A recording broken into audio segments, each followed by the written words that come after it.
The other factor that affects the NMR spectrum is the chemical shift, which tells us about the electron density around a particular nucleus. This allows us to deduce the molecule's connectivity.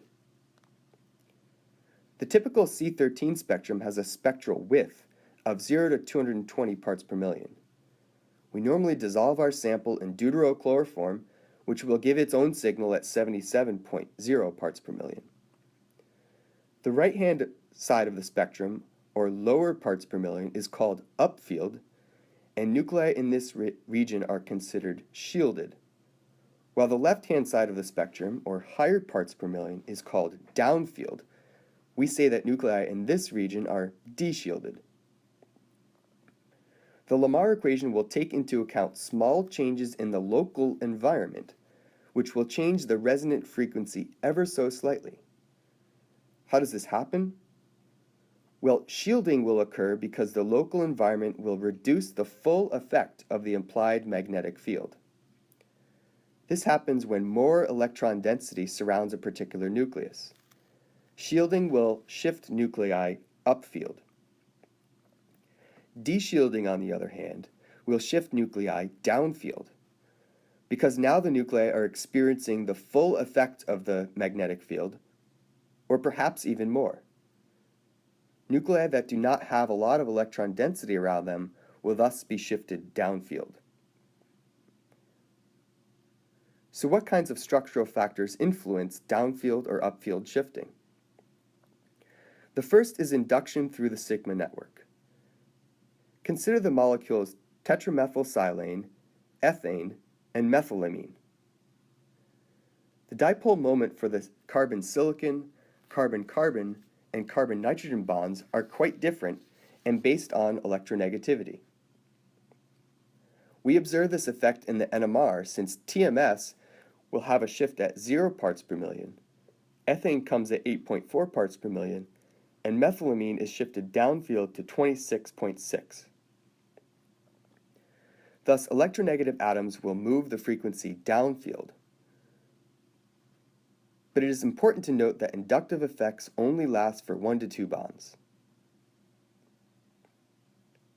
Resonance delocalization also affects chemical shift. In anisole, or methoxybenzene, the lone pairs on oxygen are delocalized in the aromatic ring. We can draw a resonance structure that places negative charge on the carbon atom, and then draw 2 more resonance structures that place negative charge on alternating carbon atoms. The net result is that each of these carbon atoms will have a partial negative charge.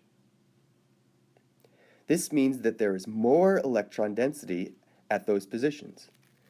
This has a shielding effect on the chemical shift, so these carbons will resonate more upfield.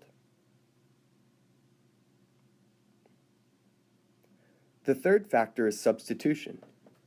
Similar to electronegativity effects, substitution has a deshielding effect.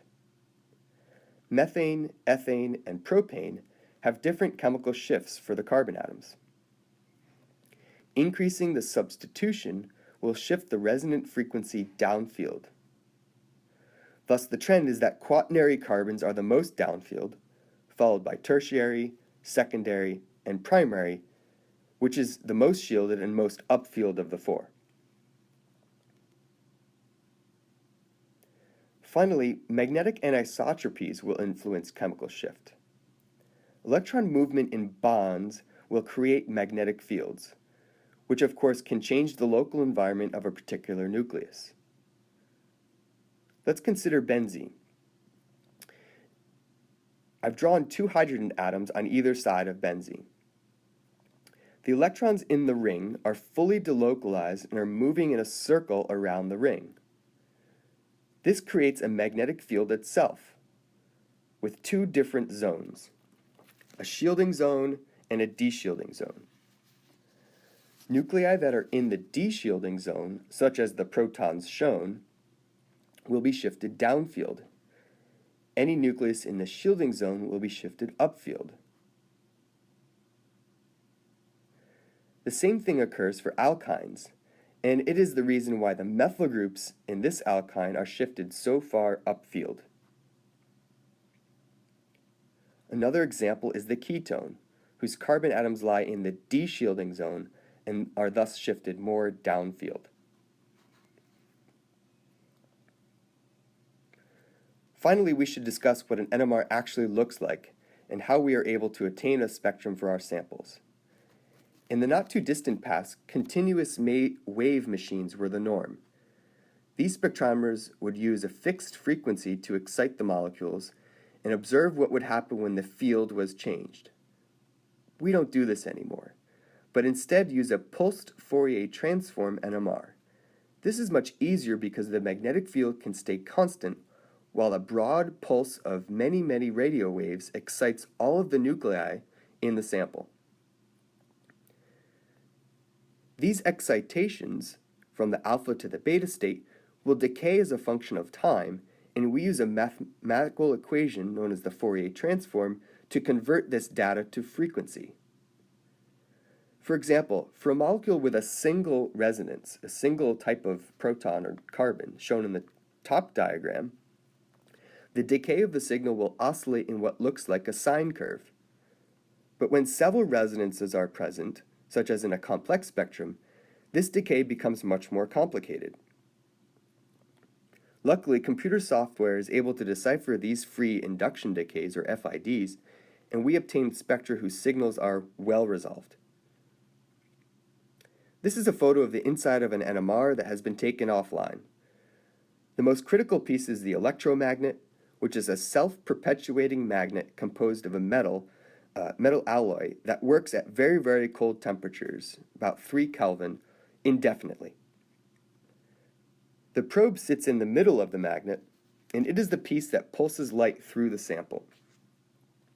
Since all of this occurs at very low temperatures, the magnet and probe are surrounded by liquid helium, which must be replaced roughly every few months.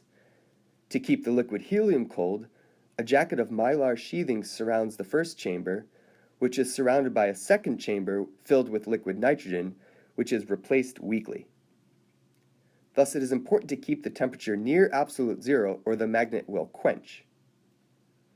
In your hands, it will only be important to place your sample on top of the probe head and use computer software to set up the experiment.